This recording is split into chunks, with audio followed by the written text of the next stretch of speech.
মাত্র 30 টাকা খরচ করে এত বড় জাম্বু নাস্তা বানালাম। 30 টাকার এই নাস্তা 20 জন খেয়েও কিন্তু শেষ করতে পারবেন না। এই নাস্তা রেসিপি যদি বেকারির কোনো মালিক দেখে তাহলে কিন্তু আমার উপর বড্ড খেপে যাবে, কারণ বেকারিওয়ালাদের গোপন রহস্য ফাঁস করে দিলাম যে তুলতুলে নরম এমন একটা জাম্বু রুটি আপনি নিজেই বানিয়ে নিতে পারবেন অল্প খরচে।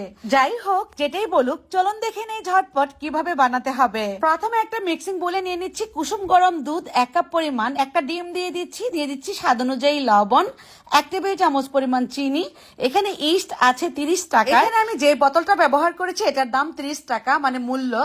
আপনারা চাইলে কিন্তু এটা দিয়ে 3 বার বানাতে পারবেন ঠিক এমন বড় বড় জাম্বু রুটি বা আপনাদের পছন্দ মতো নাস্তা। আমি দিয়ে দিলাম 1.5 চা চামচের মতো ইস্ট, আন্দাজ করে দিলাম আর কি 1 কাপ পরিমাণ আটা।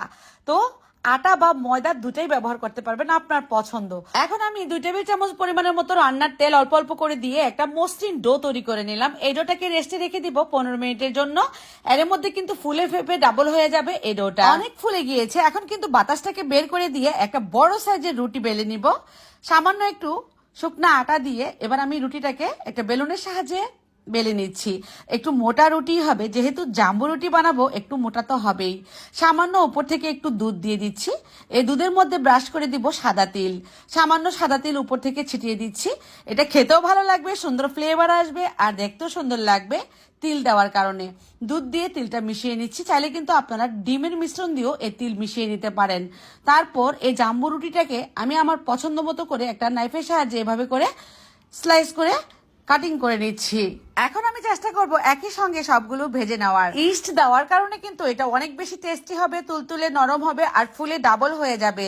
এই ইস্টটা আপনারা অন্যান্য অনেক নাস্তায় কাজে লাগাতে পারেন, বনরুটি, পাউরুটি, নান রুটি এসব কাজেও লাগাতে পারেন নাস্তা বানানোর বেলায়। এখন আমি এভাবে করে সাজিয়ে নিচ্ছি, কারণ আমি একটা ছোট কড়াইয়ের মধ্যে দিয়ে দিয়েছিলাম তেলটাও গরম হয়েছে। ওইটাতে জায়গা হবে না বলে আমি একটা বড় ছড়ানো প্যানের মধ্যে নিয়ে নিলাম। তারপর তেল ঢেলে দিলাম। এখন শুধু ভেজে নেওয়ার পালা। উল্টিয়ে দিচ্ছি। সুন্দর একটা কালার চলে আসছে, একদমই সোনালী বর্ণের। অল্প সময়ে ভাজা হয়ে যাবে, ঠিক 3 থেকে 4 মিনিট সময় লাগবে ভাজতে। মিডিয়াম টু লো ফ্লেমে এই রুটিটাকে আমি ভেজে নিচ্ছি। আপনারা যদি চান ক্রিস্পি করতে সেক্ষেত্রে করতে পারেন, তবে এটা তুলতুলে নরমই থাকবে। ক্রিস্পি ভাব দেখা গেল এত বেশি তুলতুলে থাকবে সেটা আর বলার ভাষা রাখে না। আমার এগুলো ভাজা হয়ে গিয়েছে। উপরের পার্টটা থাকবে একদমই সুন্দর একটা ক্রিমি কালার আর নিচের অংশটা সোনালী বর্ণের। আমি এখন নামিয়ে নিচ্ছি। ছোট ছোট সোনামণিরা যেমন পছন্দ করে, শ্বশুর শাশুড়িও কিন্তু অনেক মজা করে খাবে তুলতুলে নরম এই নাস্তা।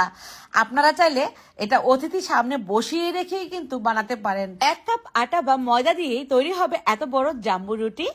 আসলে অবাক লাগছে, তাই না? আমরা কিন্তু বাইরে থেকে অনেক চড়া দামে কিনে আনি এমন তুলতুলে নরম রুটি, সেটা কতটা স্বাস্থ্যসম্মত আমরা নিজেরাও জানি না।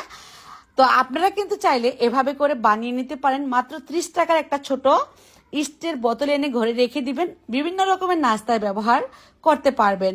কেমন লাগলো রেসিপি কমেন্টে জানাবেন। সবাই অনেক বেশি ভালো থাকবেন, সুস্থ থাকবেন। আজকের মতো বিদায়, আল্লাহ হাফেজ।